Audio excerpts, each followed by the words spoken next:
Hi Gemini, June 2026, ito na po ang inyong reading. Kuha tayo ng ilang guidance advice, messages para sa inyo. Of course, mensaheng gabay lamang po. Bago ang lahat, una't huli, babatiin ko na kayo, ayan, sumasang-ayon. Ang ilang ingay, patawarin po, medyo maaga pa tayo. At patawarin din if ever, medyo parang malat si Moonshot, inuubo tayo. Pero laban natin ang inyong reading. Happy birthday, Gemini, sa mga Gemini na nagsa-celebrate or magsa-celebrate, nag-celebrate na ba? Saan ba tayo? Ayan. Happy birthday, andito pa rin tayo sa inyong mga season, birthday season, Gemini energy. Ano nga asahan nyo this month? Any guidance po? Gemini, anong parating sa mga taong ito? June 2026. Any guidance advice para sa mga Gemini?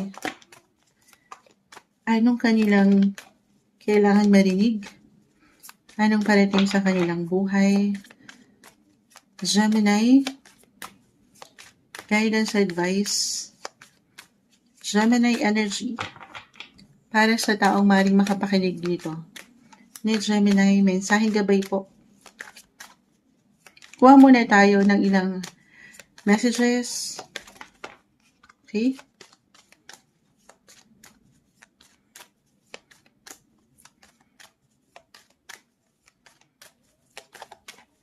Gemini. Okay. Seven of Earth, the Four of Air,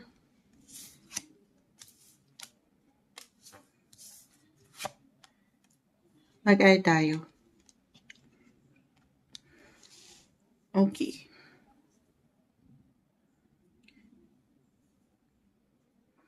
Transformation. Patuloy kayo nagtatransform, yes. Kasi nga nag-plus 1 no? So, nag-birthday. Patuloy po kayo dumadaan sa ilang changes, transitions ng buhay. So, sabay sa flow na ito, 5-5 is connected din sa mga pagbabago. So, alam ko birthday season nyo ito, pero may hugot po ang ilang barahan nyo. Hindi nyo kailangan laliman ano paman. Pero ito yung paalala, okay? Kung kailangan nyo munang mapag-isa, magpahinga, alam nyo, sobrang medyo magkakonekto check nga natin.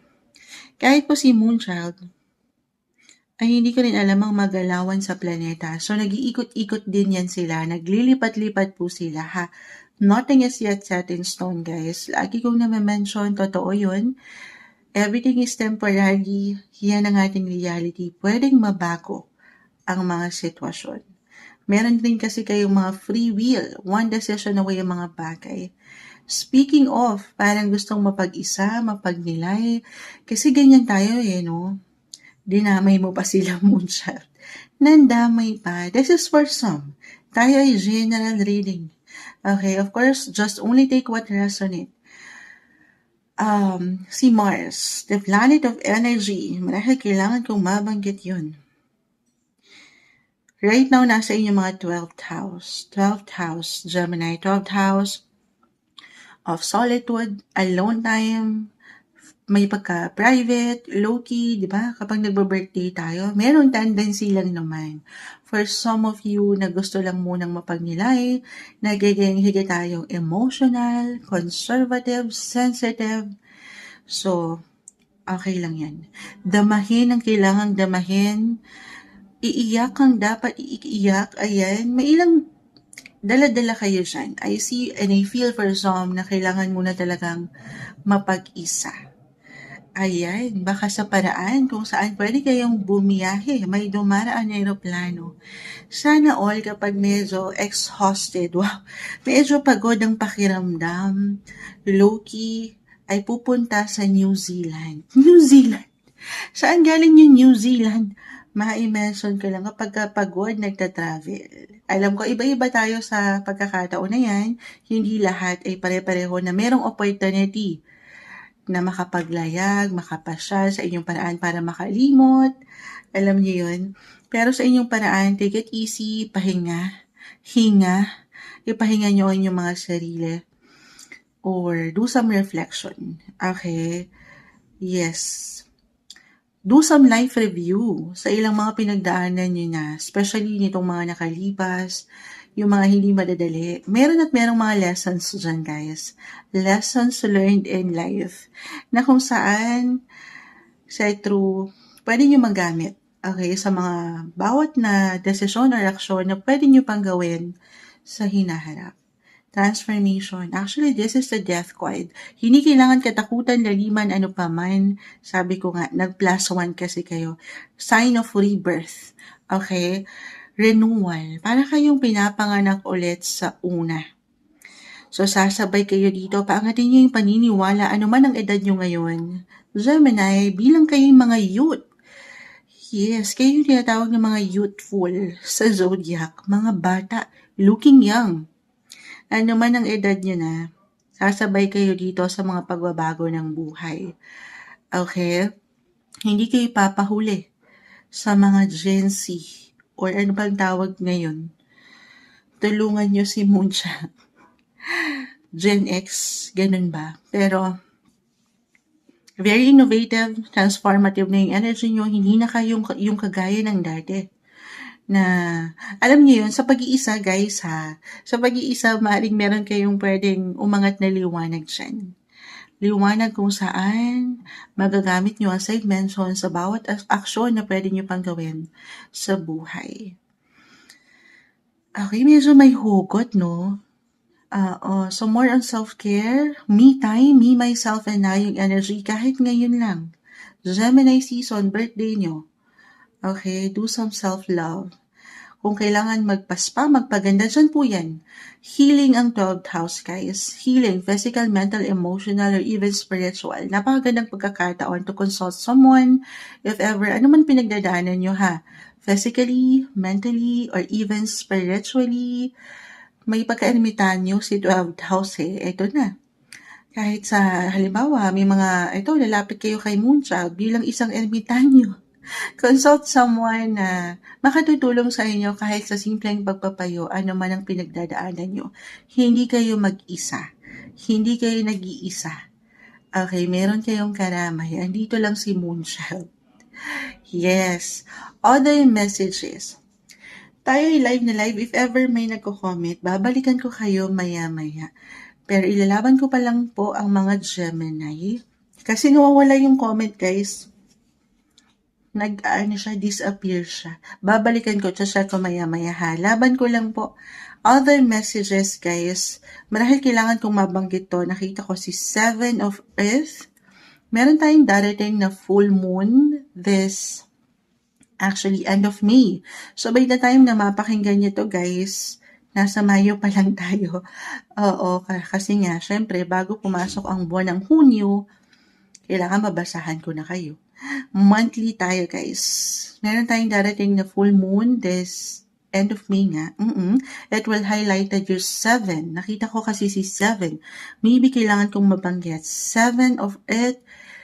Full moon in your 7th house. Ang lawak ni 7th house. Connected yan sa relationship.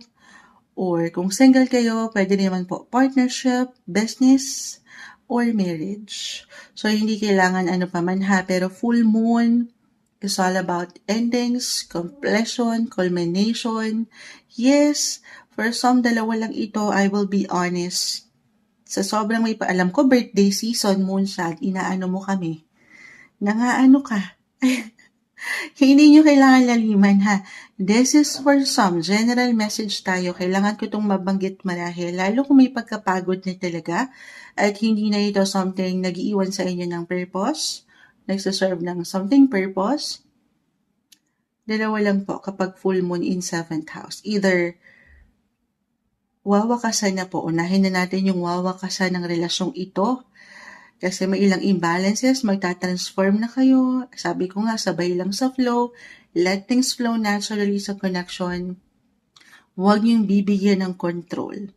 Okay. Or, lalaliman niyo ang koneksyon. Halimbawa, couples in a relationship na medyo low-key talaga yung energy sa ilang barahan nyo ngayon. Kung aking i-apply astrologically, wala na yung tibay, yung tatag, kahit sa communication, mailap. O di na nagsasabay, umaangat yung differences na napaka-normal sa anumang relasyon. Pero physical, mental, emotional, may pagkapagod talaga. So, kalma lang muna, pag nilay-nilayan, do some reflection. If ever hindi na talaga nagsaserve ng something, hindi na umaayon, hindi na nag-reciprocate, hindi na okay, maybe this is a sign for some of you. Okay? Pero for some na married na, parang okay naman kami moonchild eh. Napakagandang paalala ito ha. Set your intentions guys. Magplano kayo this month. Magandang pagkakataon po ng mga bagong plano together. Ano ba yung mga gusto nyong goal pa na ma-reach, na magkasama? Yes, Seven of Earth. Long-term intentions po dapat ha. Long-term plans. Yan yung energy. Patuloy kayong dumadaan sa ilang transitions, as I've mentioned, patungo saan sa higit nyo ikatatatag. Lalo pa kung pagtutulungan nyo ito ng magkasama. Work on your partnership po. Relationship. Kung business man ito, ganun din ha, lalo na kung medyo parang hindi na kayo nagtatagpo, magkaiba na ng ideya, or talagang may differences na dalawa lang aking uulitin. Either magsiseparate na kayo ng ways, or ayun, lalaliman nyo, or may mga bago kayong project together, or bagong products ba ito, ganun yung energy. Okay? So, maganda to actually guys. Hindi nyo kailangan laliman para alam nyo lang din where you stand sa inyong relationship, partnership. Okay? Para hindi kayo na-stuck. Okay? Go with the flow. May mga pagbabago pa. Huwag nyong pigilan. Huwag bigyan ng control or huwag kayo mag-iiwan ng limita. Be limitless guys. Be unstoppable. Ganon yung energy. Kumbaga, alam ko madaling sabihin, pero madali lang daw ang buhay. One decision away ang mga bagay. Huwag tayo paka-stress. Alam nyo, sa akin talaga nang galing. Bilang isang overthinker na cancer. Pero, ganun talaga iniiwan ng baraha. Kalma, hinga, know your priorities. Hanggat kaya, huwag kayo papalunod sa emosyon. Okay? Sabi ko nga, okay lang naman damahin ang kailangan damahin, iiyak ang dapat iiyak. 5 of water. Kita mo, para kayo nalulunod dyan. Pero, huwag kayong ma-stop. Huwag niyong pahintulutan na manatili kayo doon. Kasi, lalo kung wala ng growth, okay? Baka, nasa mali na pala kayong posisyon o relasyon. Alam ko, diretso yun. Gusto niyo yun, puro syon. Ito yung umaangat na guidance para sa inyo. Mensaheng gabay lamang po, June 2026. Happy birthday, Gemini.